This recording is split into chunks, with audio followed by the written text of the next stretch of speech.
that came from your scripture be an inspiration for the words that I bring to these your people.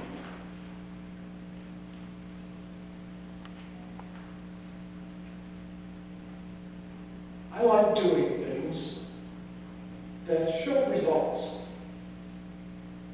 Like going out and cutting firewood. You have this big tree that's in front of you. And you have to cut it up into pieces that are short enough to fit in the wood stove. So you can see the pile that you get when you're all done. You stack it outside and set it aside so it'll dry, and it'll be ready when the weather turns cold and you need a little heat. I also like cleaning out snow for the same reason. The task is pretty well defined. You can see how far you've been and how far you have to go.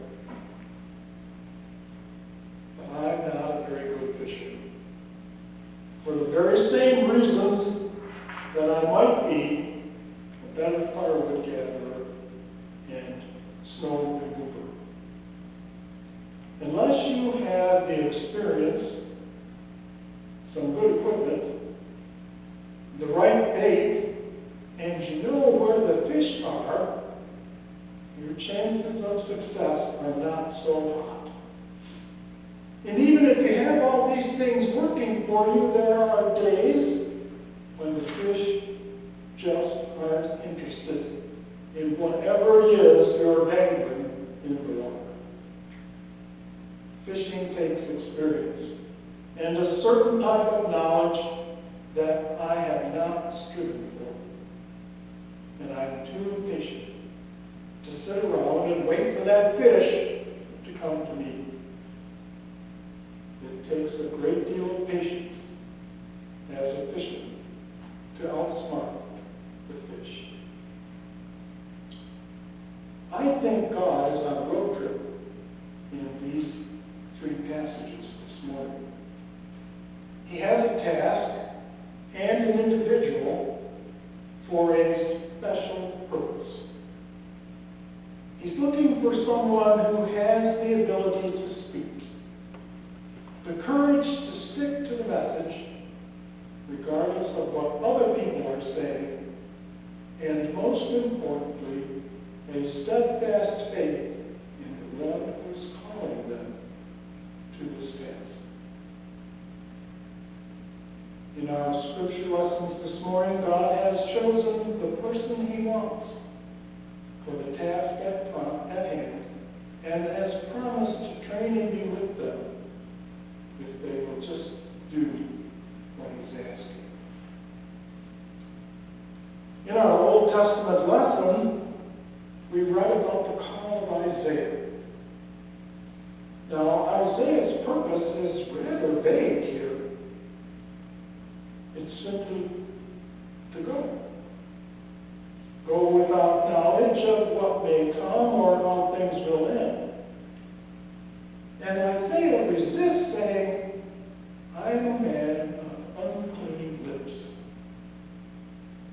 Now God addresses his complaint by having a seraph touch his lips with a burning coal to purify him and make him right for the task at hand. When the Lord asks, whom shall I send, and who will go for us? Isaiah responds without questions or curiosity about the challenge, the journey, or the end results, saying enthusiastically, here I am, send me. This call to follow God, like so many others in the Old Testament, has no end in sight. Isaiah has been prepared for the task, but he isn't told what to do. He just has to go, in faith that whatever is in front of him, God will be there to guide him through on this mission. Now Now, Jesus' call to Simon Peter is a bit different. You see, Jesus knows who Simon is. He ate with him and healed his mother-in-law earlier in Luke's Gospel, chapter 4, verses 38 and 39. So Jesus knows who he's trying to catch. But he uses a rather unusual method to do the fishing.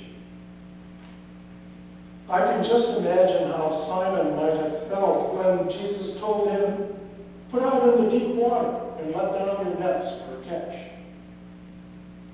You see, Simon is a professional fisherman.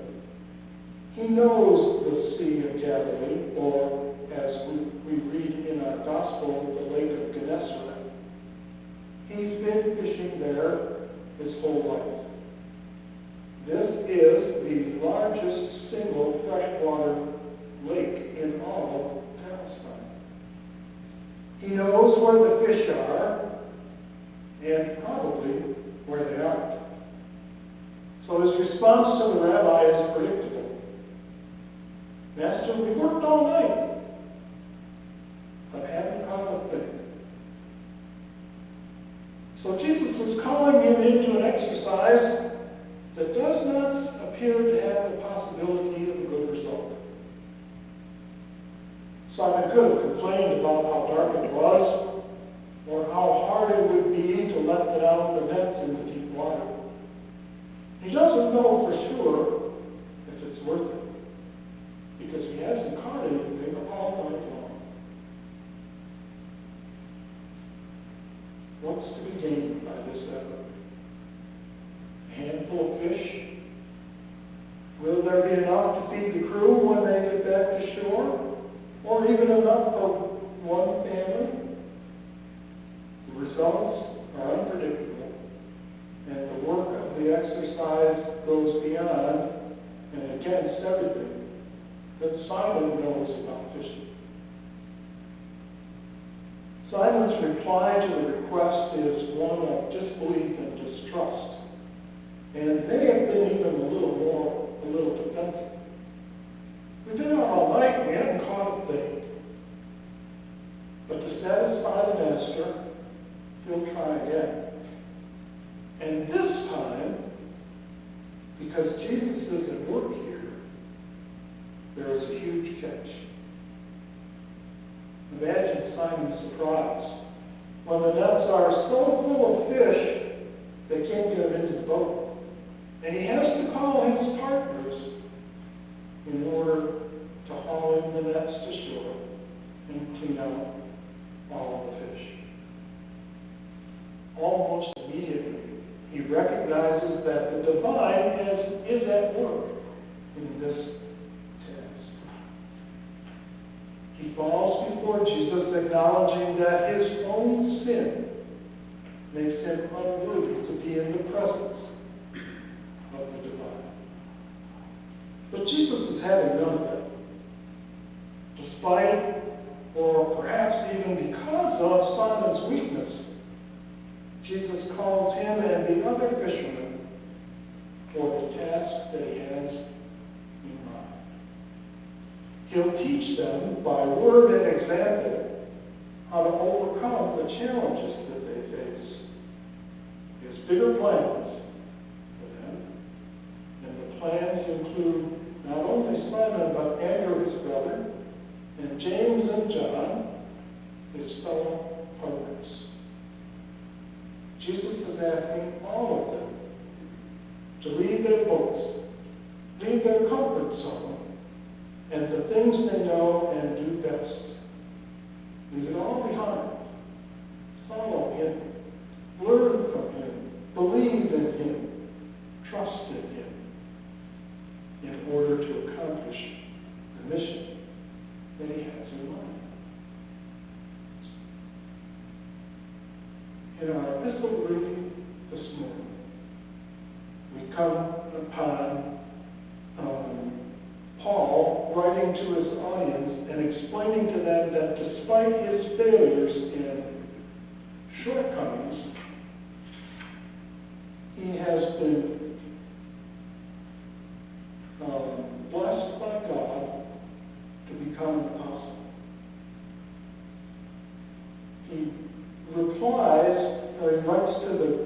Corinthians that he has once persecuted Jesus' followers. And in spite of that, he's been chosen for this task of being an evangelist to the Gentiles. He writes, "For I am the least of the apostles, unfit to be called an apostle because I persecuted the church of God." In verse 9. But again, Jesus had greater plans for Paul and intervened in his life, changing him into the person he needed to be to become an apostle, who would focus on those who were different from the Jews to whom Peter and the other fishermen were sent. Much of life is spent living and working for something and seeing the results of our labor. Many of us will put in 40 or more years hoping to save enough so we can live comfortably in retirement. But we never know for sure how long that retirement will last or what unexpected expenses might come up as we go through. We rarely, if ever, see the obvious results of our work. We prepare as best we can. We train for what we think awaits us. But there are never any promises that our efforts will lead to positive results.